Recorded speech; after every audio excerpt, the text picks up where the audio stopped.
All right, we got the eFlite June 9th 1.2 meter Mustang here. Bought this a while ago,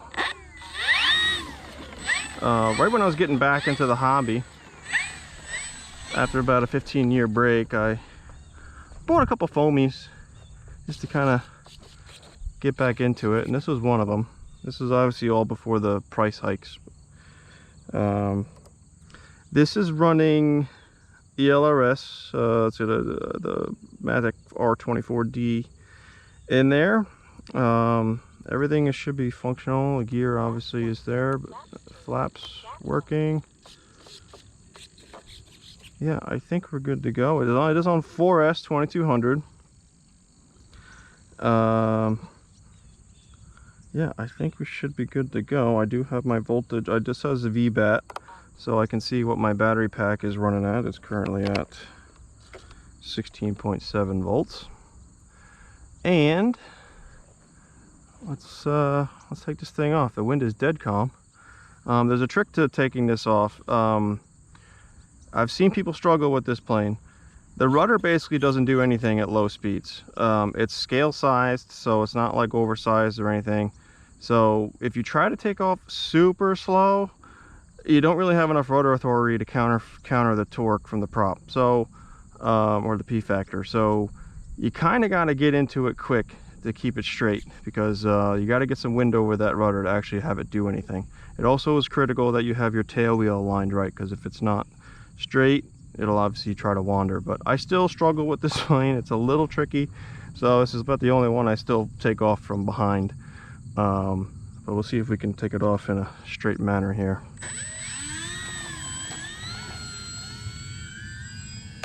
Gear up. It wasn't too bad, but I don't know if you can see it in the video, but it was kind of critical to get to kind of blast the tail with a little bit of prop just to kind of get it to go. I'm a little far away, so you probably can't see this little thing. I do have a balsa model to replace this. I recently bought a old Koisho 53-inch balsa kit, which is a little bit bigger than this. This is 49 inches. I forget what 1.2 meters is, but similar size. It's the Miss America version. Obviously I can cover it in whatever way I want, but yeah, I do have that to replace this at some point.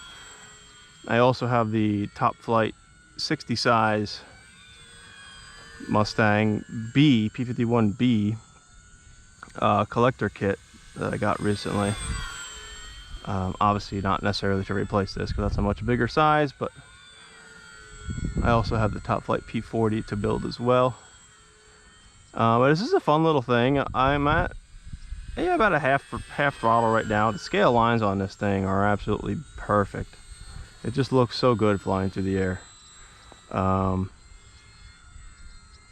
did recently, while charging today, I did turn the ailerons up, and they are a little more reactive than they were. I moved them out a hole on the servo to give a little more throw. I think it's about as far as it'll go.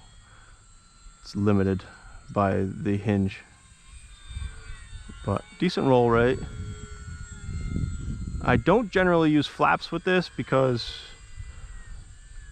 the flaps on this do a severe nose down attitude, and this plane likes to nose down as it is on takeoff and landing. So I did lower the amount of flap that it has. I was going to see if it made it any better today, but it's not the most maneuverable thing. Like, it will do some kind of hammerhead thing. Again, the rudder isn't super useful, and I have it as maxed out as it'll go. It really, if you wanted it to be an true aerobatic plane, it would just need more surface area on the controls. The rudder is, I mean, the elevator is not quite maxed out, but the rudder is as much as it'll go, and it kind of needs more. It doesn't really work. It doesn't work really well.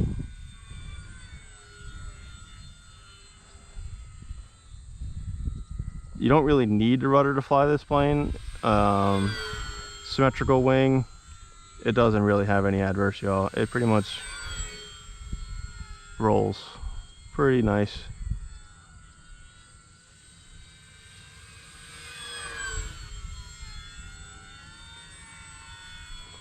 I mean, warbirds are kind of their own thing. They're just kind of meant for high-speed flying and some maneuvers. You're not going to get unlimited aerobatics out of it. Oh, sounds like it's 12 o'clock.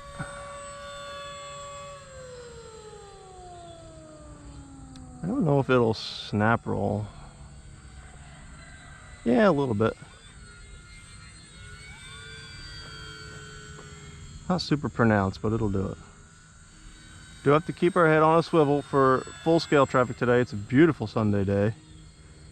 About 75 degrees.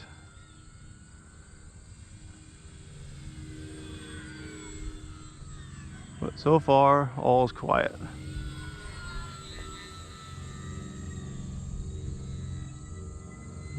Plane over there. And a plane over there. I try to use the windsock as like a pylon with this thing.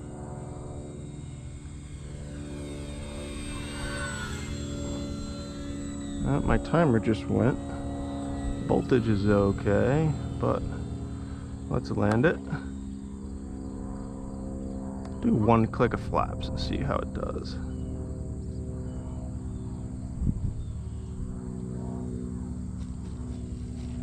It wasn't too bad. That was actually one of the better landings I've ever had with this thing. I actually don't have the voltage. Voltage is actually voltage is right where it needs to be. 15. Maybe a little on the low side. But kill the timer. It did. It's dead. Alright, yeah, so that's that. I'll take it up for another flight. But yeah, that's the eFlite 1.2 meter Mustang.